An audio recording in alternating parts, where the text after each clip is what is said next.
नमस्कार दोस्तों, स्वागत है आपका हमारे YouTube चैनल हिंदू कुल में। आज हम आपको एक ऐसे मंदिर के बारे में बताएंगे जिसे बाढ़ हिला नहीं सकी, बर्फ गिरा नहीं सका, तमाम तरह की प्राकृतिक आपदाएं आईं और पूरा क्षेत्र तबाह हो गया, लेकिन वह मंदिर जस के तस खड़ा हुआ है। कल्पना कीजिए, एक मंदिर जो 400 साल तक बर्फ के नीचे दबा रहा हो, उस पर बड़े बड़े बर्फ के पत्थर गिरते रहे हों, फिर भी उसे कोई नुकसान नहीं हुआ। कई वर्षों बाद जब बर्फ पिघलने लगी तब यह मंदिर सामने आया। इसे सही सलामत देख वैज्ञानिक और भूगर्भ शास्त्री भी हैरान रह गए। ऐसा माना जाता है कि इस मंदिर के दर्शन करने से मोक्ष के सभी रास्ते खुल जाते हैं, क्योंकि महाभारत के अंत में शिवजी ने स्वयं यहाँ प्रकट होकर पांडवों को स्वर्ग का रास्ता दिखाया था। यह मंदिर है शिवजी के 12 ज्योतिर्लिंगों में से एक श्री केदारनाथ मंदिर। उत्तराखंड के रुद्रप्रयाग जिले में स्थित केदारनाथ मंदिर खूबसूरत वादियों के बीच बसा हुआ है। यह मंदिर हिंदुस्तान के सबसे पुराने धार्मिक स्थानों में से एक माना जाता है। केदारनाथ मंदिर का सबसे पहला वर्णन 7वीं सदी में लिखे गए स्कंद पुराण में मिलता है, जो इसकी प्राचीनता को दर्शाता है। समुद्र तल से 3584 मीटर की ऊंचाई पर स्थित यह मंदिर 6 फीट ऊंचे पत्थर के प्लेटफॉर्म पर बना है। मंदिर के प्रवेश द्वार पर शिवजी के वाहन नंदी की सुंदर पत्थर की मूर्ति है। मंदिर के गर्भगृह में पिरामिड के आकार का शिवलिंग स्थित है, जो अद्वितीय है। इस मंदिर से कई रोचक कहानियां जुड़ी हुई हैं। कहा जाता है कि इस मंदिर को पांडवों ने बनाया था।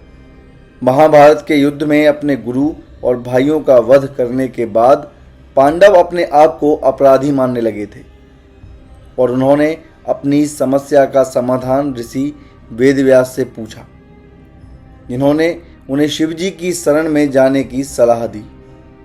पांडवों ने अपना राज्य अभिमन्यु के पुत्र परीक्षित को सौंप दिया और शिवजी की खोज में काशी चले गए, लेकिन शिवजी उनसे छुपते रहे और आखिरकार गुप्त काशी में जाकर बस गए। गुप्त काशी में शिवजी ने नंदी का रूप धारण कर लिया और गायों के झुंड में छिप गए, लेकिन भीम ने उन्हें पहचान लिया और शिवजी धरती में समाने लगे। भीम ने उनकी पीठ के एक हिस्से को पकड़ लिया, जो पिरामिड आकार के शिवलिंग में बदल गया। इस शिवलिंग की पूजा केदारनाथ मंदिर में की जाती है। शिवजी पांडवों की निष्ठा से प्रसन्न हुए और उनके सामने प्रकट हुए, उन्हें माफ किया और स्वर्ग प्राप्ति का रास्ता बताया।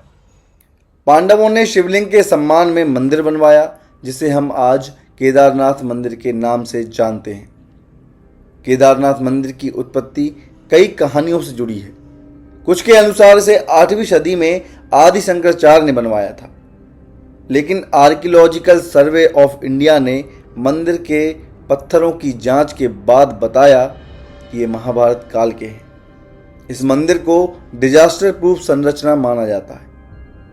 13वीं से 17वीं सदी तक चले मिनी आइस एज के दौरान बर्फ के बड़े बड़े पत्थर इस मंदिर पर गिरे, पर यह मंदिर सुरक्षित रहा। 2013 में उत्तराखंड में आई बाढ़ के दौरान भी यह मंदिर सुरक्षित रहा।